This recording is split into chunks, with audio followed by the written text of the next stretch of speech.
All right. So I'm just going to show you that the score is a product of all these taken in the first 3 days. The mood, the mental status, the 6 activities of daily living. If I think, oh, I'm, what's her name? Betsy. She's actually kind of easy she just needs a little bit of help to the bathroom once in a while. Maybe I move this when they're first in care, just move it down. Yeah, she's not a 0, but she needs something, right? And then in this scenario, right, how we got this 3.3, 3.3 is the client was sort of mad, but maybe they're not so mad. Maybe over time they just love the place so much and they're down, into happy all the time. You'll see that adjustment of that is going to keep on dropping the score, right? This is a negative 1.7 from where Betsy normally is. I don't know how to do this, Kevin, especially since your clients get older and we don't really do it. I've never seen it on the hospitals either. How can we measure not just degradation, but progress? Like maybe you show that people who come into, your communities, they get healthier and happier and more active. I don't know how to do that, but at least everything you see is all the data is being gathered and you should be able to see what does what.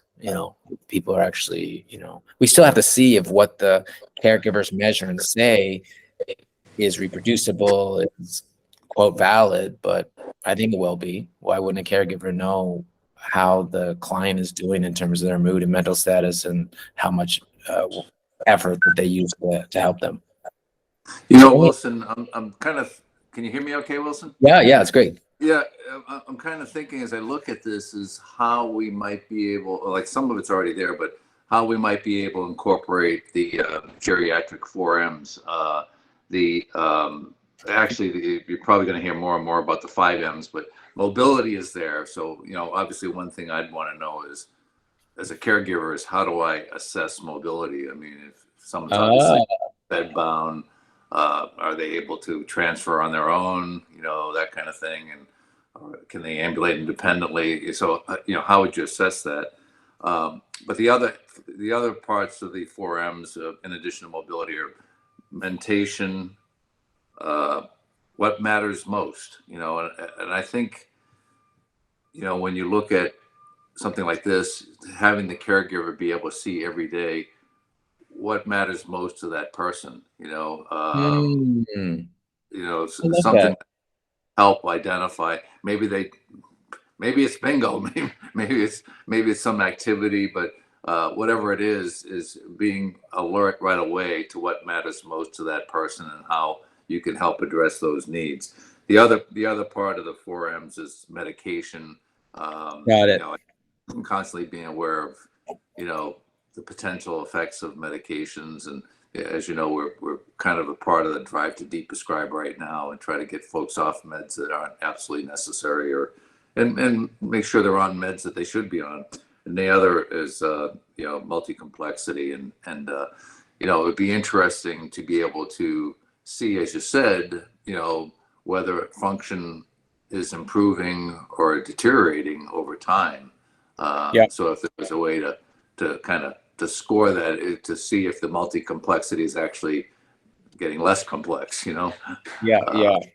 Those are such great observations. I need your specificity and flesh to it, but already I realize that grooming, dressing, they have to be defined. So already we're working at like a information on the bottom, like maybe next to toileting, next to each one will be information. And the provider can click that information at any one point and maybe see those distinctions that you just described. But it's also exciting that what you said, we kind of thought about it, but we didn't put it in the right place. I was thinking the caregivers need to know, just like I was trying to teach my residents, like the patients aren't just ill people, right? They're actually usually people way beyond what we see. So Michelle and I created this profile, right? In the So you see in the upper left, right, it says show profile. We can put whatever information we want, but we'll do this from a PC. You can see that we can see, oh, are they single? Are they married? Did they have, what was their degree of education? I don't know why I put 12 times for accomplishments, but I was thinking what's important to that person could be right there. And any time we fill that in, we can actually display that instead of having to go find it. But then I also put the medicines down here and any type of dietary restrictions. So we can decide, right now it's hidden, in other words, right into the show profile. But anything that we show, or you just said, okay, anytime this part of the show profile is there, it's going to appear above, right below status, let's say, in terms of what's important. Maybe. Wilson, I have something really quick. Yep. That I didn't think about last time. The last time we were talking about the progression of the mood scale, like what's on either end and what's in between. Yeah. The more I look at it, I'm thinking that the best solution might be to split out orientation and have one scale for mood or affect and another for orientation. Oh. You know what I mean? Because like someone can be confused and agitated, but how can they be both of something on either end of the scale? You know what I mean? Yeah. It's like two different things. So if it's possible, let's do orientation and then mood. Okay. Orientation. So it goes something, like we have mood right here. This is, I put as mood is from very this is to be like very angry to very sad.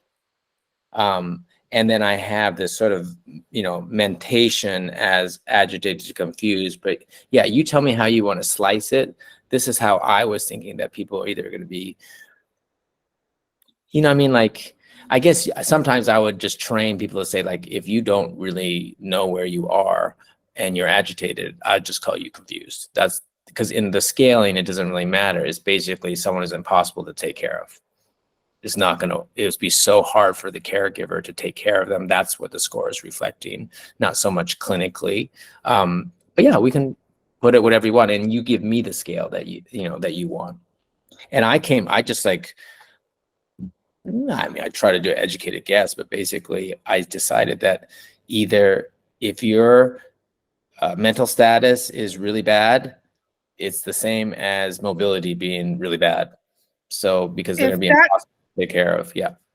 If that's kind of what you're looking to do, would you be the thought that I kind of went into is instead of clinically kind of labeling it as agitated and confused, we can do receptive to care and not receptive to care, and then maybe that's really smart. Why that's a great idea. Why they were not, because they were confused, they were agitated, like what level, yes, versus trying to decipher or have them decipher, is this because where are they at? Just more, were they, because that seems like more what you're trying to do. So right, the care they might not be agitated in general, only when it's shower time or right. And I really like that. Good point. I love that too. Yeah. And then we can also break it down as Michelle was saying, right?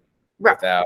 You'll kind of add that in there, but more give the reason why you're saying that, if it's ultimately to showcase their receptiveness to care at that time. Yeah, exactly. Because and you're right, we deal with a lot of non-compliant with care. I don't want to shower. We just went through this at one building. So yeah, good point.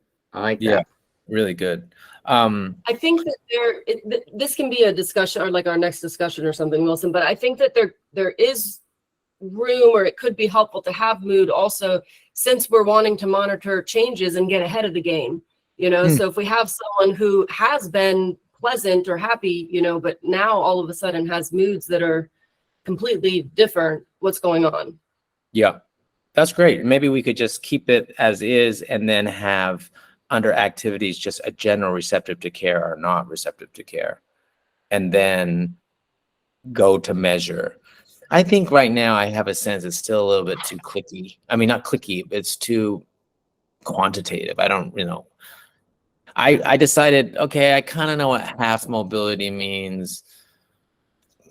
I kind of know what a quarter is, maybe an 8, but then I didn't go lower than that.